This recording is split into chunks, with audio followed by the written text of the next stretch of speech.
कहानी की शुरुआत में हमें नियो नाम के लड़के को दिखाया जाता है जो दुनिया की सबसे बड़ी कंप्यूटर कंपनी में काम करता था। इस नौकरी में उसे अच्छे खासे पैसे मिल जाते थे, पर वो अपना ज्यादातर समय डार्क वेब पर हैकिंग करके बिताया करता था। वो वहाँ बैन हुई चीजें डाउनलोड करके उन्हें लोगों को बेचा करता था, जिसके बदले में उसे अच्छे पैसे मिलते थे। वो पूरे दिन अपने कंप्यूटर पर पड़ा रहता था। एक दिन उसका बॉस उसे काम पर लेट से आने के लिए बहुत खरी खोटी सुनाता है। वो कहता है, कल से तुम या तो बाकियों की तरह टाइम से आओ या फिर इस कंपनी से दफा हो जाओ। नियो उसकी डांट सुनकर चुपचाप अपने काम पर लग जाता है, पर जब वो काम कर रहा था तभी उसके पास एक आदमी आया जो उसके लिए एक पार्सल लेकर आया था। नियो ने जब वो पैकेट खोला तो उसे उसके अंदर एक नोकिया का सेलफोन मिलता है। अचानक उस पर किसी का फोन आता है और जब नियो ने वो कॉल उठाया तो सामने से किसी आदमी की आवाज सुनाई दी। वो कहता है, मुझे तुम्हारी ही तलाश थी, पर बदकिस्मती से हमारे पास ज्यादा वक्त नहीं है। वो लोग तुम्हें पकड़ने आ रहे हैं, पता नहीं तुम्हारे साथ क्या होगा। नियो ने जब टेबल के ऊपर से झांका तो उसे 3 लोग दिखाई दिए जो उसी के बारे में पूछताछ कर रहे थे। उन्हें देखकर नियो बहुत डर जाता है। उसे लगा कि उसे पुलिस पकड़ने आई है। फोन पर जो आदमी था वो कहता है, अगर उनसे बचना चाहते हो तो मैं तुम्हारी मदद कर सकता हूँ। उसके कहने पर नियो कुछ देर वहीं छुप जाता है और जैसे ही उसे मौका मिला वो अपने केबिन से निकलकर दूसरे कमरे में चला जाता है। नियो पूछता है, तुम्हें इस जगह के बारे में इतने अच्छे से कैसे पता? तुम मुझ पर नजर रख रहे हो? पर सवाल जवाब करने का ये सही समय नहीं था। वो आदमी उसे सर्विस लिफ्ट लेकर छत पर आने को कहता है, पर दिक्कत ये थी कि वो लिफ्ट बिल्डिंग के बाहर थी। नियो किसी तरह हिम्मत करके बिल्डिंग से बाहर आया, पर इस दौरान उससे उसका फोन छूटकर नीचे गिर जाता है। नियो लिफ्ट तक पहुंचने की कोशिश करता है, पर वो उससे बहुत दूर थी, जिसके बाद उसने खुद ही उन्हें सरेंडर कर दिया। इसके बाद उसे एक इंटेरोगेशन रूम में लाया जाता है जहां एजेंट स्मिथ नाम का एक आदमी उससे कुछ सवाल जवाब करता है। उसने उसके आगे एक फाइल रखी और कहा, लगता है आप एक दोहरी जिंदगी जी रहे हैं। एक तरफ आप दुनिया की सबसे बड़ी सॉफ्टवेयर कंपनी में काम करते हैं, तो वहीं दूसरी तरफ आप हैकिंग की दुनिया में मशहूर हैं। आपने कंप्यूटर से जुड़े वो सारे गुनाह किए हैं जिसके लिए आपको कम से कम 10 साल की जेल हो सकती है। एजेंट स्मिथ कहता है, हमें आपकी जरूरत है। हम जानते हैं कि एक आदमी ने आपसे संपर्क किया था। स्मिथ नियो को बताता है कि वो दुनिया का सबसे खतरनाक आदमी है। हम आपके पिछले सारे गुनाह माफ करने को तैयार हैं, पर बदले में आप उस आतंकवादी को पकड़कर उसे यहाँ लाने में मदद करेंगे।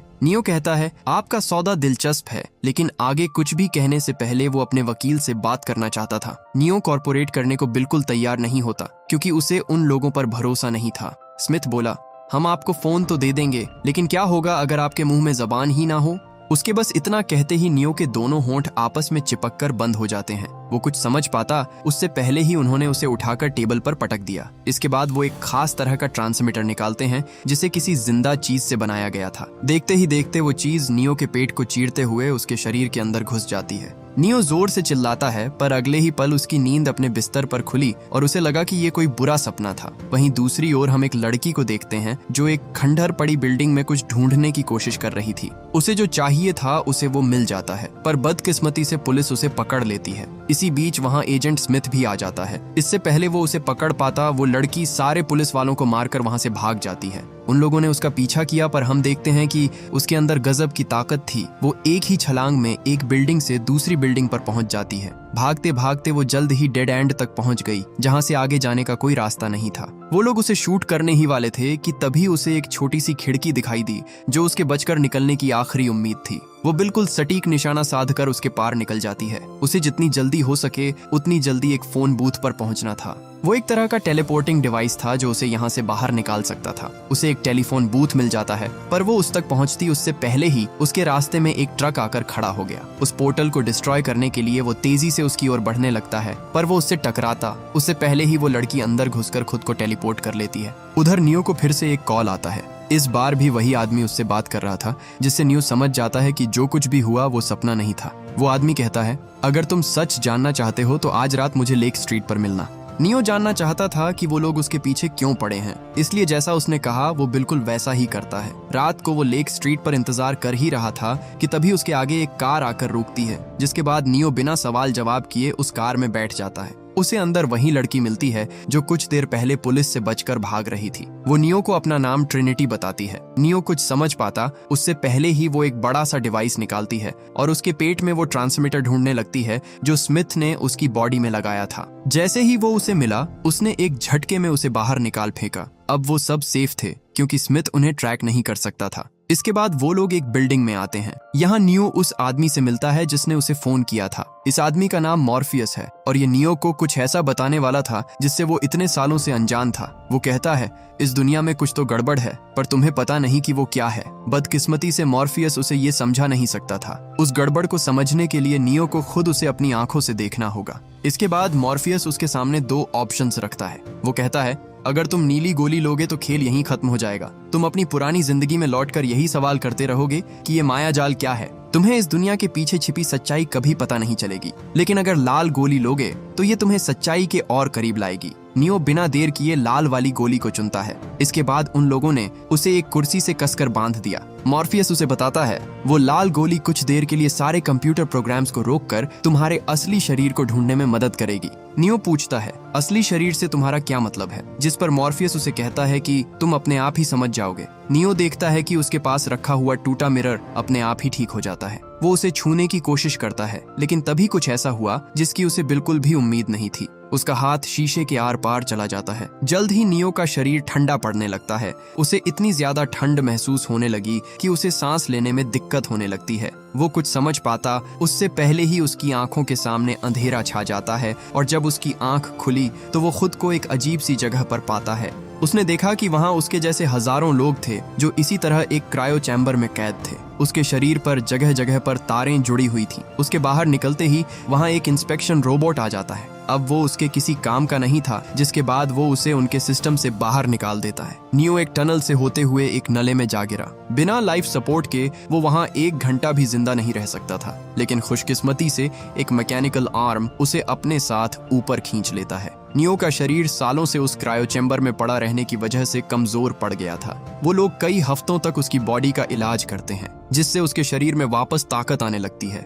नियो को जब होश आया तो वो मॉर्फियस से पूछता है, मुझे क्या हुआ है और हम लोग कहाँ हैं? जिस पर मॉर्फियस उसे कहता है, ये मत पूछो कि हम कहाँ हैं, बल्कि ये पूछो कि हम किस सदी में हैं। नियो को पता चलता है कि वो 19वीं सदी में नहीं बल्कि 22वीं सदी में था। और तो और वहां उसके जैसे और भी लोग थे। अब वो पूरी तरह से अपने होशो हवास में था। ट्रिनिटी उसे एक कुर्सी पर बैठने को कहती है, जिसके बाद उन्होंने उसके हाथ पैर अच्छे से बांध दिए। एक आदमी उसकी खोपड़ी में लोहे की नीडल घुसा देता है, जिससे नियो दर्द में चिल्ला उठा, पर अगले ही पल वो एक खाली सफेद जगह पर पहुंच जाता है। मॉर्फियस उसे बताता है कि ये एक कंप्यूटर प्रोग्राम है जिसकी मदद से हम कोई भी चीज तुम्हारे दिमाग में डाल सकते हैं। ये सब कुछ जो तुम देख रहे हो बिल्कुल भी असली नहीं है, पर तुम्हारा दिमाग इसे असली समझने लगता है। नियो नोटिस करता है कि उसके हाथ पैर में कहीं भी तार नहीं थे। उसके कपड़े और बाल भी बिल्कुल पहले जैसे हो गए थे। मॉर्फियस ने उसे बताया, ये तुम्हारा काल्पनिक रूप है। जिस दुनिया से तुम वाकिफ थे वो असल में है ही नहीं। उस दुनिया को खत्म हुए 200 साल बीत चुके हैं। आज की पृथ्वी कुछ ऐसी दिखती है।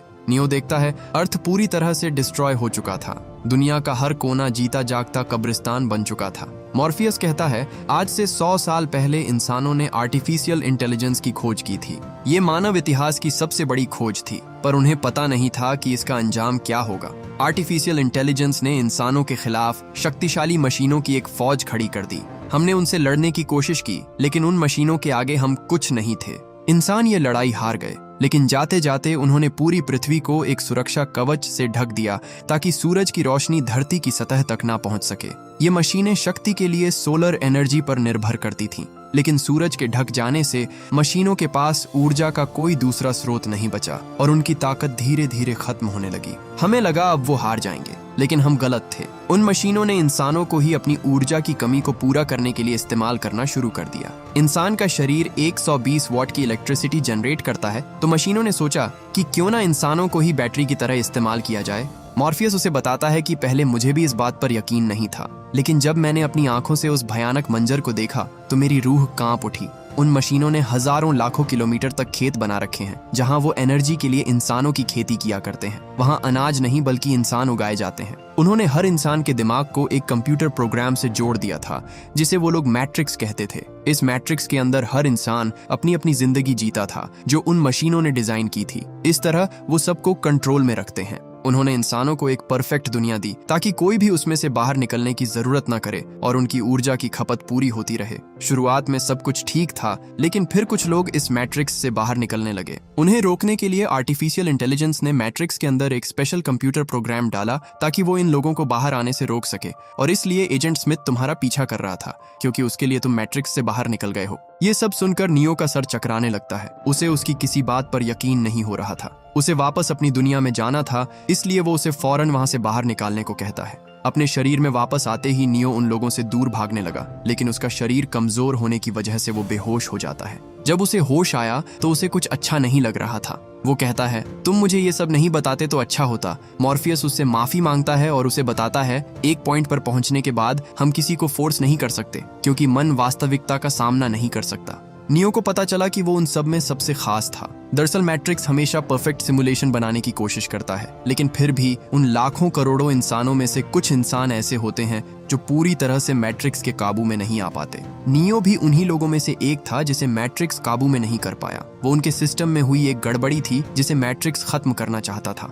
मॉर्फियस कहता है, अगर तुम चाहो तो मैट्रिक्स को तबाह करके उन करोड़ों इंसानों को इस माया जाल से बाहर निकाल सकते हो। तुम ही हमारी आखिरी उम्मीद हो। अगले दिन वो लोग नियो के दिमाग में कुछ डेटा अपलोड करते हैं। उन्होंने उसे बस 5 मिनट में कुंफू सिखा दिया। इसी तरह वो पूरे दिन उसके दिमाग में अलग अलग तरह की इंफॉर्मेशन अपलोड करते हैं ताकि नियो मैट्रिक्स से लड़ने के काबिल बन सके। उसने सब सीख तो लिया, लेकिन उसे इस्तेमाल करने के लिए प्रैक्टिस की जरूरत थी। इसके बाद वो दोनों एक कंप्यूटर प्रोग्राम के अंदर चले गए जहां मॉर्फियस उसे लड़ना सिखाता है। नियो कुंफू के काफी दाव पेंच सीख गया था, लेकिन अब भी वो मॉर्फियस से ज्यादा ताकतवर नहीं था। मॉर्फियस उसे ध्यान देने को कहता है। सिमुलेशन के अंदर उसे सांस लेने की भी जरूरत नहीं थी।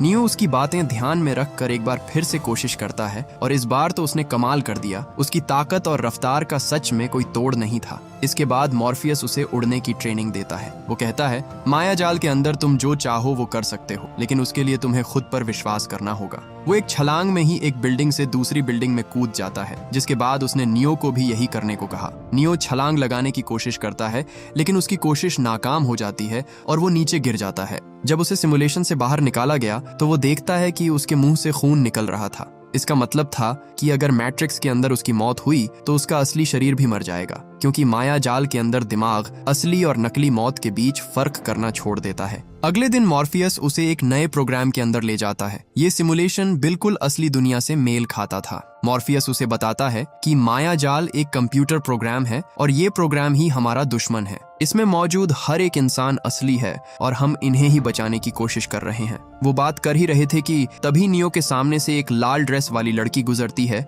जिससे उसका ध्यान भटक जाता है। वो जैसे ही उसे दोबारा देखने के लिए पीछे मुड़ा, अचानक से स्मिथ उस पर बंदूक तान देता है। वो गोली चलाता उससे पहले ही मॉर्फियस ने अपने आदमी से कहकर सिमुलेशन को रुकवा दिया। मॉर्फियस बताता है कि ये मैट्रिक्स के बॉडीगार्ड्स हैं। जब भी कोई गड़बड़ होती है ये वहां पहुंचकर उसे खत्म कर देते हैं। ये किसी भी प्रोग्राम में घुस सकते हैं और किसी का भी रूप धारण कर सकते हैं। हमेशा याद रखना, इस कंप्यूटर प्रोग्राम के अंदर हर अजनबी तुम्हारा दुश्मन है। उधर फ्यूचर में मशीनें उनकी मौजूदगी को भांप लेती हैं, जिसके बाद उन्होंने उनकी शिप का पीछा किया। वो लोग अपनी शिप को एक सीवर पाइपलाइन में लैंड कराकर उसकी सारी लाइट्स बंद कर देते हैं, जिससे वो लोग दुश्मन की नजरों से बच गए। वहाँ मौजूद लोगों से नियो की अच्छी दोस्ती हो गई थी। ट्रिनिटी तो उसे काफी पसंद करने लगी थी, पर उसे उससे बात करने का मौका ही नहीं मिलता। यहाँ सब लोग अच्छे थे सिवाय एक साइफर को छोड़कर। उसे लगता था कि नियो में कोई खास बात नहीं है। मॉर्फियस खामोखां उससे उम्मीदें लगाकर बैठा था। पता चलता है कि साइफर सीक्रेटली अपने ही लोगों को धोखा दे रहा था। वो चोरी छुपे स्मिथ से मिलता है और उसके साथ एक सौदा करता है। वो उन्हें पकड़वाने में उनकी मदद करने वाला था, जिसके बदले में स्मिथ उसे वापस मैट्रिक्स में भेज देता। दरअसल पिछले 9 सालों से वो असल दुनिया में रहकर तंग आ चुका था। उसे हर रोज वही खिचड़ी खानी पड़ती थी। कीड़े मकोड़ों की तरह छुपकर रहना पड़ता था। उसके लिए सच्चाई किसी नर्क से कम नहीं थी। उसकी जगह वो माया जाल को चुनता है, क्योंकि यहाँ उसे कुछ भी करने की आजादी थी। वो दुनिया के हर स्वादिष्ट खाने और शानो शौकत का लुफ्त उठा सकता था। नियो को ट्रेन करने के बाद अब समय आ चुका था कि उसे एक खास औरत से मिलवाया जाए, जो उसे खुद को पहचानने में मदद कर सकती थी। वो सिस्टम में एक लूप होल ढूंढकर एक बार फिर मैट्रिक्स में पहुंच जाते हैं। इस बार उन्हें थोड़ी सावधानी बरतने की जरूरत थी, क्योंकि इस बार वो असली वाले मैट्रिक्स में थे।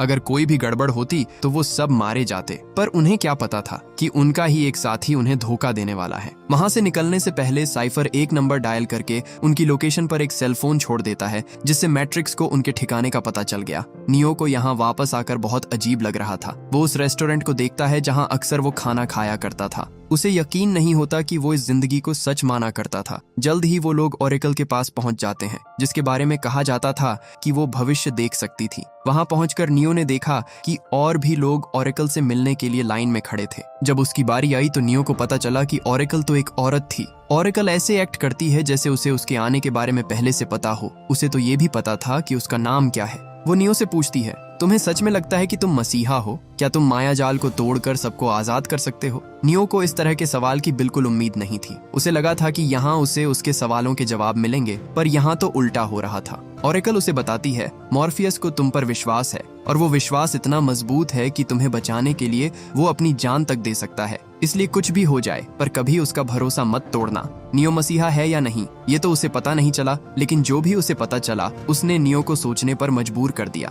काम होने के बाद वो लोग वापस लौट आते हैं, पर जब वो ऊपर जा रहे थे तभी नियो एक काली बिल्ली को देखता है। उसने पहली बार सिमुलेशन में ग्लिच होते हुए देखा था, और जब वो इसके बारे में मॉर्फियस को बताता है तो मॉर्फियस समझ गया कि यहाँ कुछ तो गड़बड़ है। मैट्रिक्स के बाहर बैठा डेविड देखता है कि उनके सिस्टम के साथ कोई छेड़खानी हुई है। वो फौरन उन्हें बाहर निकलने को कहता है, पर वो कुछ कर पाते उससे पहले ही बाहर जाने के सारे दरवाजे बंद हो जाते हैं। जल्द ही वहां गार्ड्स आ जाते हैं, जिन्होंने उनके एक आदमी को गोलियों से भून कर मार डाला। मैट्रिक्स में मरते ही असल जिंदगी में भी उसकी मौत हो जाती है। डेविड जल्दी से उस बिल्डिंग का नक्शा निकालता है ताकि उन्हें वहां से बाहर निकाल सके। वो उन्हें जल्दी से सीवर लाइन में जाने को कहता है। स्मिथ कॉल पर हो रही बातों को सुन सकता था, पर जब उसके लोग सीवर लाइन के पास पहुंचे तो उन्हें वहां कोई नहीं मिला। हम देखते हैं कि वो सब समय रहते दीवार के पीछे छुप गए थे। धीरे धीरे वो वहां से निकल ही रहे थे कि तभी साइफर जानबूझकर जोर से खांस देता है, जिससे गार्ड्स को उनका पता चल गया। वो दीवार पर अंधाधुंध फायर करने लगते हैं और इसी बीच एजेंट स्मिथ ने नियो को पकड़ लिया।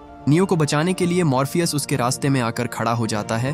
उसने एजेंट स्मिथ को कसकर पकड़ लिया ताकि उन्हें भागने का समय मिल सके। मॉर्फियस उससे लड़ने की कोशिश करता है, पर वो स्मिथ से ज्यादा स्ट्रॉन्ग नहीं था। स्मिथ उसे मार मार कर अधमरा कर देता है, जिसके बाद सारे गार्ड मिलकर उसे बहुत पीटते हैं और उसे उठाकर अपने साथ ले जाते हैं। उधर पास के टेलीफोन बूथ पर पहुंचकर डेविड को उसे वहां से बाहर निकालने को कहता है। डेविड पूछता है, बाकी सब कहाँ रह गए? पर उसने झूठ बोला कि वो सब मेरे पीछे आ रहे हैं। साइफर तो मैट्रिक्स से बाहर आ गया, लेकिन वो लोग अब भी वहीं फंसे हुए थे। ट्रिनिटी जल्दी से एक और फोन तक पहुंचती है, पर डेविड उन्हें वापस बुला पाता उससे पहले ही साइफर उस पर हमला कर उसे मार डालता है। इसी तरह उसने शिप पर मौजूद सभी लोगों को बेरहमी से खत्म कर दिया। साइफर ट्रिनिटी से कहता है, तुम्हें जानकर बड़ा दुख होगा कि मैंने तुम्हें फंसाया है। मैं हर रोज वही सड़ा गला खाना खाकर थक गया था। अगर इस नर्क की जिंदगी और माया जाल में से किसी को चुनना हुआ तो मैं हमेशा माया जाल को चुनूंगा। इसके बाद साइफर एक एक कर सबके लाइफ सपोर्ट को बंद करने लगता है, जिससे मैट्रिक्स के अंदर उनकी मौत हो जाती है। आखिर में वो नियो के तार हटाने वाला था।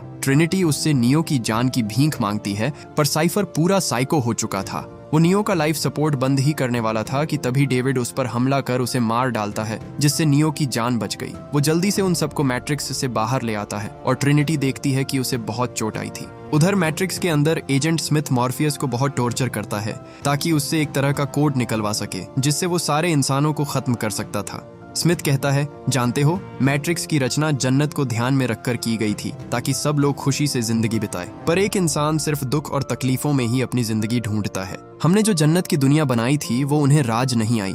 उन्हें लगा ये एक सपना है। वो हर वक्त उससे जागने की कोशिश करते थे, जिससे मैट्रिक्स टूट गया और हमारी सारी फसल बर्बाद हो गई। उसके बाद ही हमने फैसला किया कि क्यों ना इंसानों को वही दिया जाए जो वो चाहते हैं। हमने एक ऐसा मैट्रिक्स बनाया जो हूबहू तुम्हारी दुनिया से मेल खाता हो। एक ऐसी दुनिया जहां तुम हर दिन नौकरी पर जाओ, बॉस की गालियां खाओ और अपनों के साथ वक्त बिताओ। अब तक सब सही चल रहा था, लेकिन तुम इंसानों ने इसमें फेर बदल करने शुरू कर दिया। आखिर कब तक तुम ऐसे ही लड़ते रहोगे? तुम्हारा वक्त अब जा चुका है। भविष्य की दुनिया हमारी है। वहीं फ्यूचर में डेविड उन्हें बताता है कि जल्द ही एजेंट्स मॉर्फियस से सारी जानकारी निकलवा लेंगे। पता चला कि धरती पर अब भी ऐसी जगह थी जहां कुछ इंसान रहते थे और उन्हीं लोगों को मारने के लिए उसे एक कोड की जरूरत थी ताकि वो उनके कंप्यूटर्स को एक्सेस कर सके। उन सबको बचाने का बस एक ही तरीका था कि वो मॉर्फियस का लाइफ सपोर्ट बंद कर दें। डेविड तार खींचने ही वाला था कि तभी नियो उसे ऐसा करने से रोक लेता है। वो फैसला करता है कि वो मॉर्फियस को बचाने जाएगा। डेविड उसे समझाता है कि वहां जाने का मतलब खुदकुशी होगा, पर नियो को भरोसा था कि वो उसे बचा लेगा। अंदर घुसने के लिए उन्हें बहुत सारे हथियार चाहिए थे, जिसके बाद डेविड ने उन्हें हथियारों के सिमुलेशन में भेज दिया जहां वो जो चाहे वो हथियार ले सकते थे। उधर एजेंट स्मिथ मॉर्फियस को टॉर्चर करना जारी रखता है। वो कहता है, घिन आती है मुझे इस जगह से, गंदगी से भरे हुए तुम लोग मुझे हमेशा परेशान करते रहते हो। स्मिथ को लगता था कि अगर वो ज्यादा देर इस मैट्रिक्स में रहा तो वो भी बिल्कुल उन्हीं की तरह बन जाएगा। वो भी इस मैट्रिक्स से निकलना चाहता था, पर इंसानों का सफाया किए बिना ऐसा कर पाना उसके लिए नामुमकिन था। उसकी आजादी की चाबी सिर्फ और सिर्फ मॉर्फियस के पास थी। इसी बीच नियो उस बिल्डिंग में घुस जाता है जिसमें मॉर्फियस को कैद करके रखा गया था। जब गार्ड्स उसकी चेकिंग कर रहे थे तभी उसने उन पर हमला कर दिया। उनके बीच जबरदस्त गोलीबारी होती है, पर नियो उन सब से बचते हुए उन्हें मार गिराता है। जब उन एजेंट्स को पता चला कि वो लोग मॉर्फियस को बचाने की कोशिश कर रहे हैं तो वो अपने और आदमियों को भेजते हैं। उनमें से एक एजेंट नियो पर गोली चलाता है, लेकिन नियो झुककर उसके हमले से बच गया। वो नियो को मारने ही वाला था कि तभी ट्रिनिटी उसे शूट करके उसका भेजा उड़ा देती है। इसके बाद वो एक हेलीकॉप्टर लेकर एजेंट स्मिथ के सामने आ जाते हैं। नियो ने उन पर एक मशीन गन से हमला कर दिया, जिससे मॉर्फियस को भागने का मौका मिल जाता है। वो दौड़कर हेलीकॉप्टर पर जंप लगाने ही वाला था कि तभी उसके पैर में गोली लग जाती है। नियो देखता है कि वो हेलीकॉप्टर तक नहीं पहुंच पाएगा, जिसके बाद वो खुद रस्सी लेकर उसकी तरफ जंप लगा देता है। नियो ने उसे कसकर पकड़ लिया और वो लोग वहां से भाग ही रहे थे कि तभी स्मिथ उनके फ्यूल टैंक पर गोली चला देता है, जिससे उनका हेलीकॉप्टर क्रैश करने लगा। क्रैश होने से पहले वो लोग एक बिल्डिंग की छत पर कूद जाते हैं, जिससे उनकी जान बच जाती है। स्मिथ जब तक वहां पहुंचा तब तक वो लोग वहां से फरार हो चुके थे। स्मिथ जानता था कि वो लोग अब भी मैट्रिक्स के अंदर हैं, इसलिए वो अपने लोगों को शहर का कोना कोना छान मारने को कहता है। उधर नियो, मॉर्फियस और ट्रिनिटी एक टेलीफोन बूथ तक पहुंच जाते हैं जो उन्हें यहाँ से बाहर निकाल सकता था। सबसे पहले मॉर्फियस मायाजाल से बाहर निकलता है, लेकिन उसे ऐसा करते हुए एक भिखारी देख लेता है, जिससे स्मिथ को उनकी लोकेशन का पता चल गया। ट्रिनिटी के बाद नियो की वहां से निकलने की बारी थी, लेकिन उसका नंबर आता उससे पहले ही एजेंट स्मिथ उस भिखारी की बॉडी में खुद को टेलीपोर्ट करके उस फोन बूथ को डिस्ट्रॉय कर देता है, जिससे नियो मैट्रिक्स के अंदर ही फंसा रह गया। ट्रिनिटी उसे वहां से भागने को कहती है, लेकिन नियो अपनी जगह से टस से मस नहीं होता। वो भाग भाग कर तंग आ चुका था, जिसके बाद उसने स्मिथ पर हमला कर दिया। जल्द ही दोनों की गोलियां खत्म हो जाती हैं, जिसके बाद उन दोनों ने हाथों से लड़ना शुरू कर दिया। नियो उसे बराबर की टक्कर देता है। वो किसी भी आम इंसान से ज्यादा ताकतवर था, पर अफसोस मैट्रिक्स के अंदर स्मिथ को ज्यादा पावर्स मिली हुई थी। वो नियो को एक जोरदार पंच मारकर नीचे गिरा देता है, जिससे उसके मुंह से खून निकलने लगा। हालांकि इसके बावजूद भी नियो दोबारा से उठ खड़ा होता है, जो देख स्मिथ को अपनी आंखों पर यकीन नहीं होता। नियो ने एक बार फिर से पलटवार किया और इस बार वो उसे बराबर की टक्कर देता है। स्मिथ ने उस पर अपनी पूरी ताकत से पलटवार किया और उस पर मुक्कों की बारिश कर दी। इसके बाद स्मिथ उसे उठाकर ट्रेन की पटरी पर फेंक देता है। कुछ ही सेकंड्स में सामने से एक ट्रेन आने वाली थी जो उसे कुचलकर चली जाती। स्मिथ उसे कसकर पकड़ लेता है, पर नियो ने अपनी सारी ताकत जुटाई और उसे उठाकर ऊपर फेंक दिया। नियो उस ट्रेन के नीचे कुचले जाने से बाल बाल बचता है, जबकि स्मिथ बुरी तरह रौंदता हुआ आगे चला गया। हालांकि इसके बावजूद भी वो मरता नहीं, क्योंकि माया जाल के अंदर वो अमर था। उधर फ्यूचर में वो मशीनें मॉर्फियस के शिप को ट्रैक कर लेती हैं और वो तेजी से उन्हीं की ओर आ रही थी। नियो डेविड को उसे बाहर निकालने को कहता है। वो जल्दी से एक टेलीफोन बूथ के पास जाता है, पर वहां एक एजेंट पहले से खड़ा था जिसने उस पर हमला कर दिया। नियो उनसे बचते हुए एक बिल्डिंग में घुस जाता है। डेविड उसे एक और फोन की लोकेशन बताता है जो उसी बिल्डिंग में मौजूद था। जल्द ही वो मशीनें मॉर्फियस की शिप तक पहुंच गईं। वो उसे काट कर अंदर घुसने की कोशिश कर रही थी। मॉर्फियस चाहता तो इलेक्ट्रोमैग्नेटिक पल्स के जरिए उन मशीनों को डिस्ट्रॉय कर सकता था, जिसके लिए उसे सिर्फ एक बटन ही दबाना था। पर अगर वो ऐसा करता तो नियो कभी मैट्रिक्स से बाहर नहीं निकल पाता, इसलिए वो इंतजार करने लगता है। उधर नियो को बिल्डिंग के एक कमरे से फोन की आवाज सुनाई देती है। वो उस तक पहुंचने ही वाला था कि तभी स्मिथ उसके रास्ते में आकर उसे गोली मार देता है। उसने नियो के सीने में अपनी सारी गोलियां दाग दी, जिससे उसकी मौत हो जाती है। मैट्रिक्स के अंदर जैसे ही उसका शरीर मरा, उसके बाहर भी नियो की सांसें हमेशा हमेशा के लिए थम जाती है। ये सब देखकर वो लोग पूरी तरह से टूट जाते हैं। इसी बीच वो मशीनें शिप को काट कर उसके अंदर घुस जाती हैं। ट्रिनिटी नियो की मौत से बहुत दुखी थी। वो कहती है, तुम मर नहीं सकते, अभी हमें साथ में बहुत कुछ करना था। पता चला कि ट्रिनिटी उससे प्यार करने लगी थी। सालों की मेहनत के बाद सब कुछ इस तरह खत्म होगा उसने सोचा नहीं था। ट्रिनिटी उसे अलविदा कहती है, पर जैसे ही उसने नियो को किस किया, अचानक से नियो के दिल की धड़कन फिर से तेज हो जाती है, जिससे वो जिंदा हो गया। उसे फिर से खड़ा होते देख स्मिथ उस पर गोली चला देता है, लेकिन नियो ने उन सारी गोलियों को बीच रास्ते में ही रोक दिया। वो अब मायाजाल के पीछे की कंप्यूटर प्रोग्रामिंग साफ साफ देख सकता था। स्मिथ उस पर हमला करता है, लेकिन नियो ने बड़ी आसानी से उसके हर एक वार को रोक लिया। उसकी ताकत अब मैट्रिक्स की समझ के बाहर थी। इसके बाद वो सीधा एजेंट स्मिथ की बॉडी में घुस जाता है। नियो ने मैट्रिक्स की प्रोग्रामिंग को चेंज कर उनके सिस्टम को फेल कर दिया, जिससे मैट्रिक्स के अंदर एजेंट स्मिथ का वजूद हमेशा हमेशा के लिए मिट जाता है। उधर मशीनें उन पर हमला करने ही वाली थीं कि तभी नियो कॉल उठाकर मैट्रिक्स से बाहर आ जाता है, जिसके बाद मॉर्फियस ने बटन दबा दिया। उसके ऐसा करते ही शिप से निकलने वाली इलेक्ट्रोमैग्नेटिक पल्स से वो सारी मशीनें डिस्ट्रॉय हो जाती हैं। नियो ने वो कर दिखाया था जो कोई भी इंसान इतने सालों से नहीं कर सका था। आखिर में हम नियो को देखते हैं जो मैट्रिक्स के अंदर जाकर उस आर्टिफिशियल इंटेलिजेंस को वार्निंग देता है जिसने ये मैट्रिक्स डिजाइन किया था। वो कहता है, मैं जानता हूं तुम हमसे डर गए हो और तुम्हें डरना भी चाहिए। मैं माया जाल में कैद लोगों को छुड़ाकर उन्हें तुम्हारी सच्चाई दिखाऊंगा। इंसानों और मशीनों के बीच इस लड़ाई में जीत सिर्फ इंसानों की होगी। इसी के साथ ये मूवी यहीं खत्म हो जाती है। उम्मीद करता हूँ कि ये कहानी आपको पसंद आई होगी। ऐसी ही और वीडियो के लिए हमारी चैनल फिल्मों की दुनिया को जरूर सब्सक्राइब करें। Thank you for watching.